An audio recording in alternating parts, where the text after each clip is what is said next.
Escucha este dato. España es el país de la Unión Europea donde peor evolucionó la productividad entre 2016 y 2021. Una caída de casi el 5% frente a un incremento del 2% en la Unión Europea, una subida de unas pocas décimas en Francia y Alemania, de más del 3% en Dinamarca y Suecia y de mucho más en Irlanda y en los países del este. Empezamos.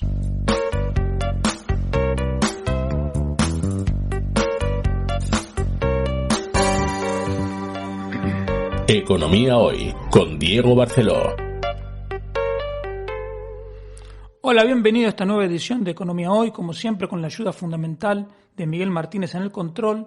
Recuerda que me puedes encontrar en redes sociales, soy @DieBarceló, tanto en Twitter como en Instagram, y en YouTube, Facebook, Telegram y LinkedIn me encuentras por Barceló y Asociados. En el canal de Telegram Barceló y Asociados te puedes suscribir gratuitamente para recibir todos los artículos que publico y otro material. La productividad es una variable con la que siempre te machaco porque es probablemente la más importante de toda la economía, porque la producción por ocupado es lo que ha permitido, aumentar, multiplicar la producción por ocupado, que es la productividad, es lo que ha permitido, por ejemplo, terminar en Europa con el trabajo infantil, que podamos no trabajar los fines de semana, que tengamos un mes de vacaciones, etc. Antes, hace 200 años, incluso bastante menos, eso de no trabajar los fines de semana y de tener un mes de vacaciones eran sueños, era algo inimaginable. Si esto ahora es posible, no es porque nosotros seamos más inteligentes o mejores personas que nuestros antepasados. Simplemente es que el aumento de la productividad ahora lo permite. Y la productividad aumenta tampoco porque nosotros como seres humanos seamos mucho más listos o más inteligentes que nuestros antepasados, sino porque nuestro trabajo es auxiliado por una inimaginable mayor cantidad de capital que hace 100 o 200 años. Ahora un camionero puede transportar muchísima más mercancía y mucho más rápido porque su camión es muchísimo más grande, es mucho más eficiente y cuenta con autopistas que hace 50 años eran impensables. Y así todas las actividades.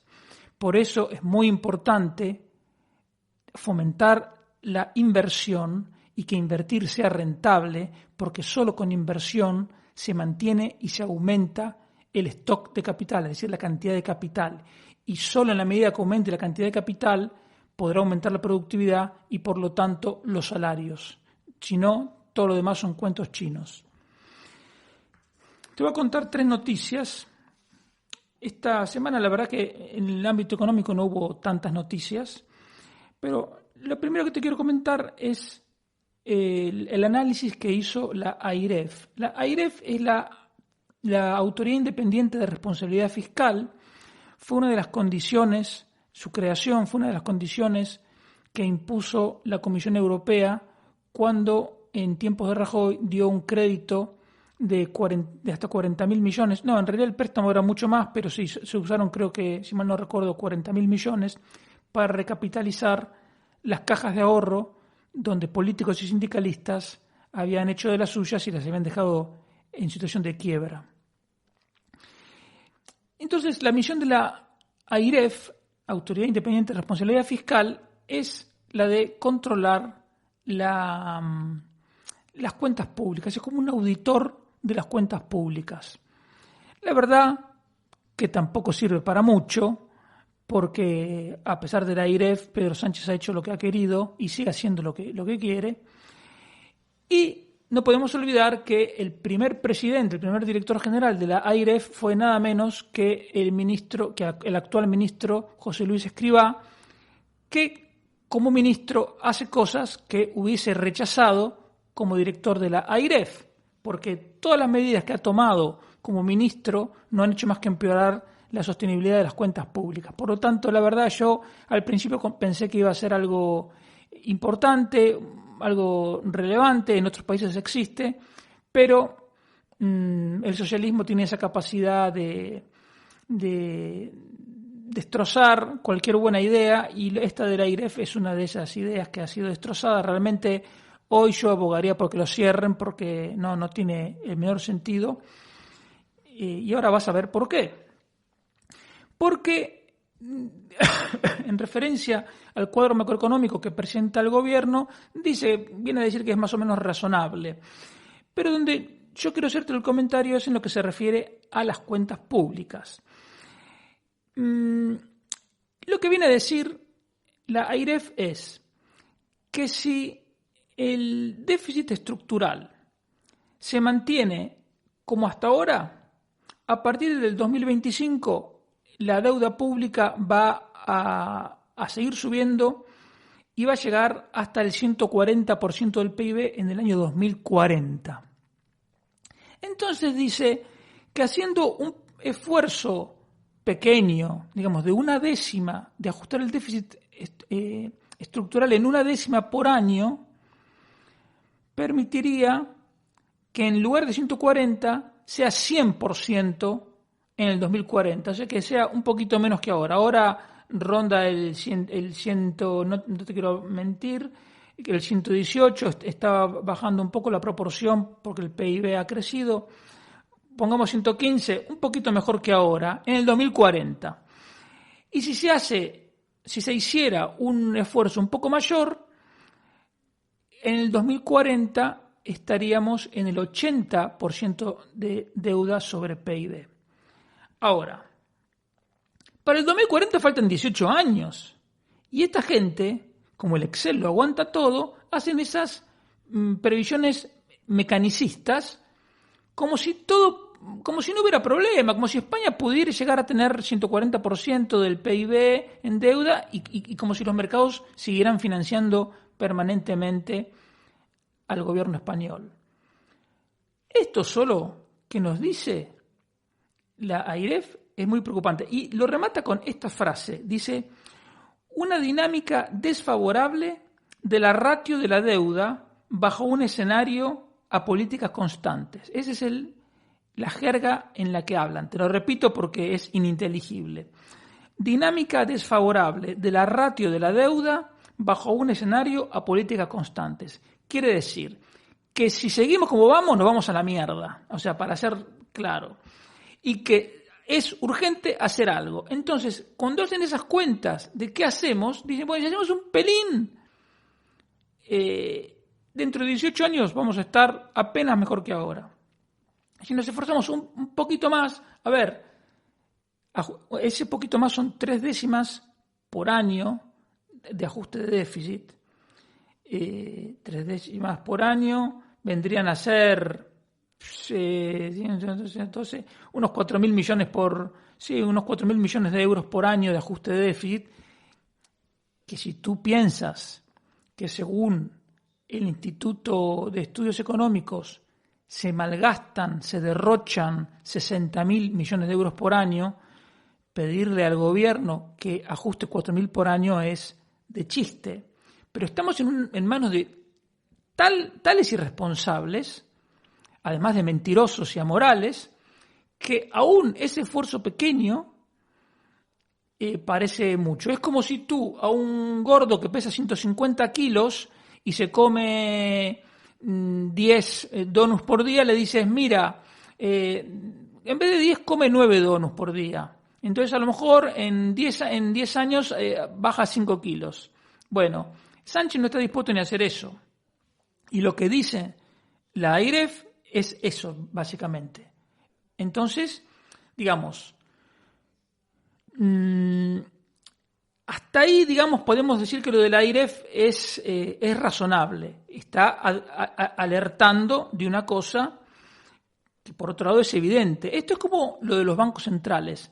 ¿Cuánto tiempo yo te vine diciendo, y conmigo algunos más, que esta política monetaria de emitir, en algún momento iba a disparar la inflación? Hace años que lo venimos diciendo. Bueno, en economía sabemos los qué y los cómo, pero no los cuándo.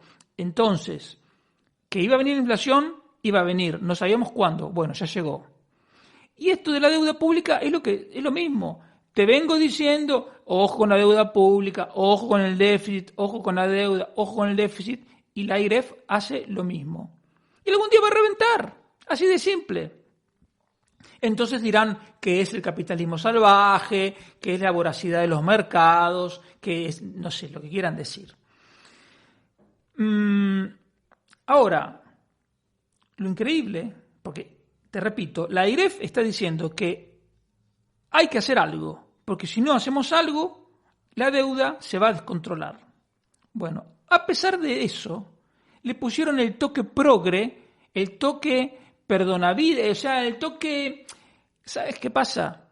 Como ya se sentó el precedente de que el director de la AIREF puede ser ministro, ahora nadie en la AIREF, ningún director de la AIREF va a querer ser demasiado malo porque se estaría perdiendo la chance de ser luego ministro. Entonces, a pesar de que la AIREF te está diciendo hay que hacer algo porque esto se desmadra, dice textual, no se propone un recorte del gasto sí o sí o un recorte del gasto en cualquier situación. A ver, vamos a ver. Es la autoridad que se creó para controlar las cuentas públicas. Hay un instituto serio que nos dice que hay 60.000 millones de euros de despilfarro por año que pagamos nosotros los ciudadanos y la AIREF dice que no se propone un recorte de gastos. Nos están tomando el pelo. Por eso, como te dije antes, si de mí dependiera, la AIREF hay que cerrarla. Hay que cerrarla porque no sirve para nada. Digamos, para decir que la deuda se va a descontrolar, eso ya te lo digo yo. Y no hace falta pagar una estructura con no sé cuántos economistas. Te lo dice, no sé, cualquier economista mínimamente informado, con dos dedos de frente, te dice, esto hay que hacer algo o se desmadra. Y que te digan, el que tiene que controlar este tema, que no se propone un recorte de gastos, entonces ahí es donde la cosa ya está distorsionada, sí, eso no se puede explicar si uno no tiene en cuenta ese caramelo que inventó Sánchez de convertir en ministro al director de la AIREF.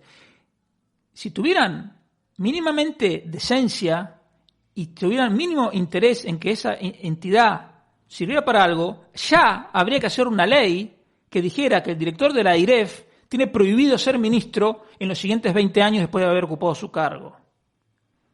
Pero como estamos en un país donde los jueces pueden ser ministros y luego volver a ser jueces, cosa que no ocurre ni en Argentina, entonces todo de ahí para abajo cualquier cosa es posible. Eso destroza la separación de poderes y es una cosa que no entiendo cómo los jueces decentes, que los hay muchos, no se rebelan algún día y dicen, señores, hay que hacer una ley para prohibir esto. Tú eres juez. ¿Quieres meterte en política? Tienes todo el derecho. Ahora lo que no puedes es volver a la judicatura.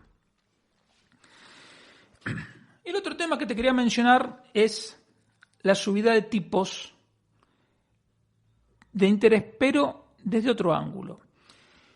Cuando el gobierno emite deuda, el inversor paga una determinada cantidad y de ahí surge un tipo de interés implícito.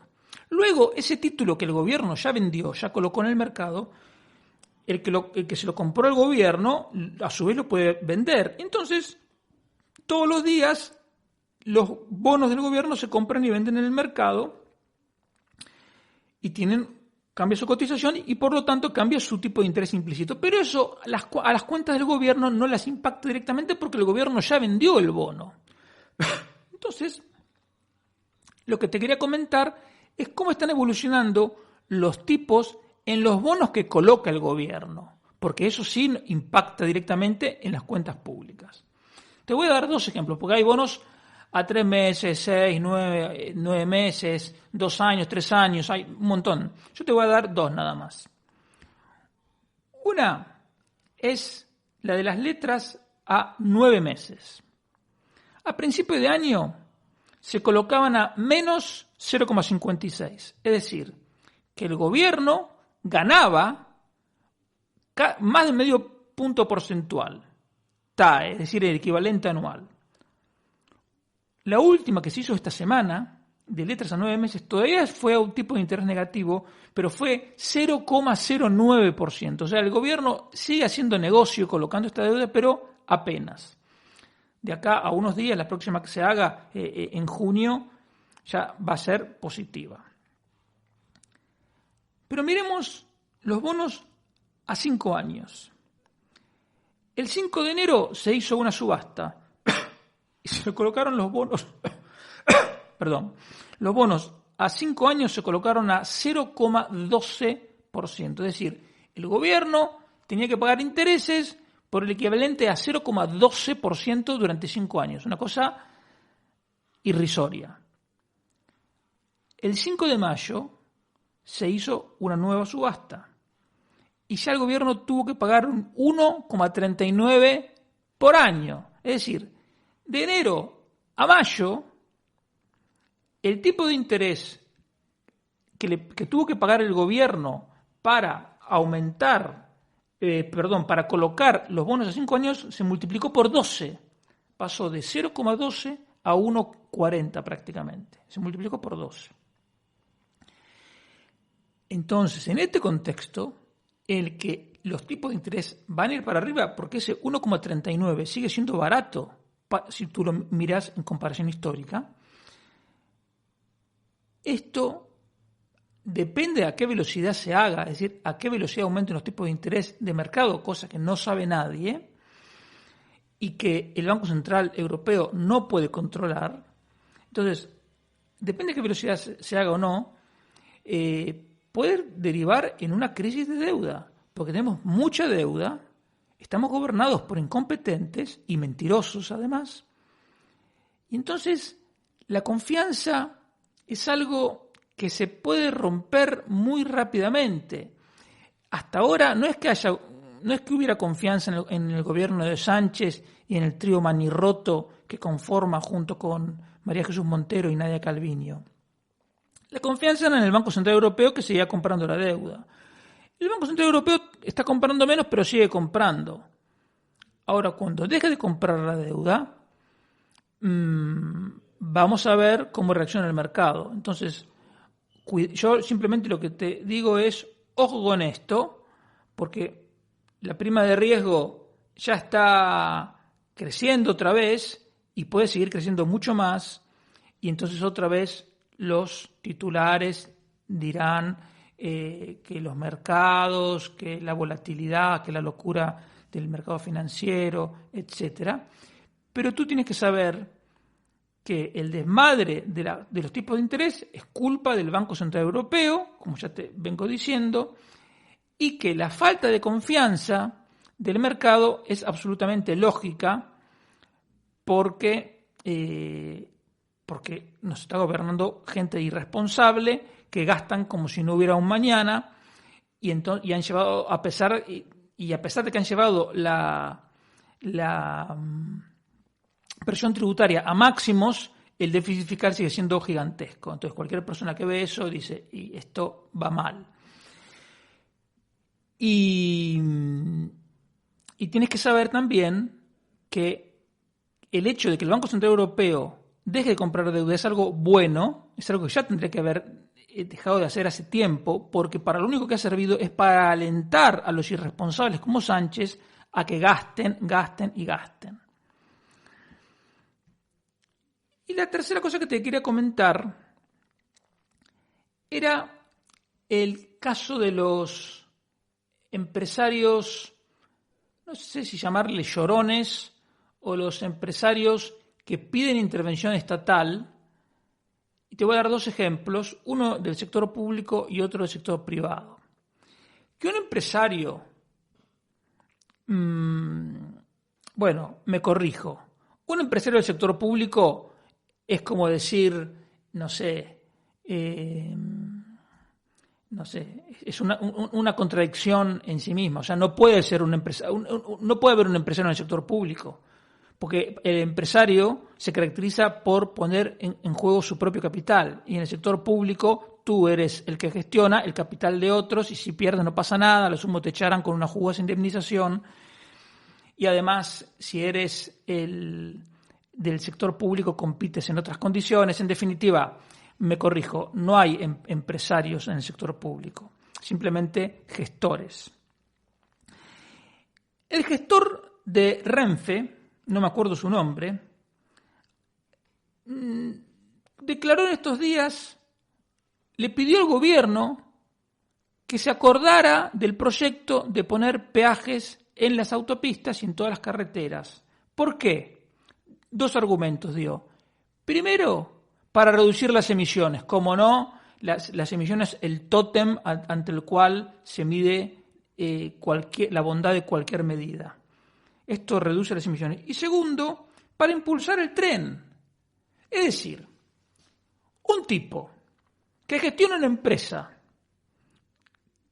cuyo capital nos pertenece a nosotros, no tiene el menor rubor en pedir una medida para arruinar o complicar a los concesionarios de coches, a las gasolineras, a todos los bares que están en las carreteras, porque dicen, no, así nos ahorraríamos 1 millón y pico de desplazamientos, se ahorrarían emisiones. ¿Y quién eres tú para decir qué cantidad de desplazamientos son los correctos?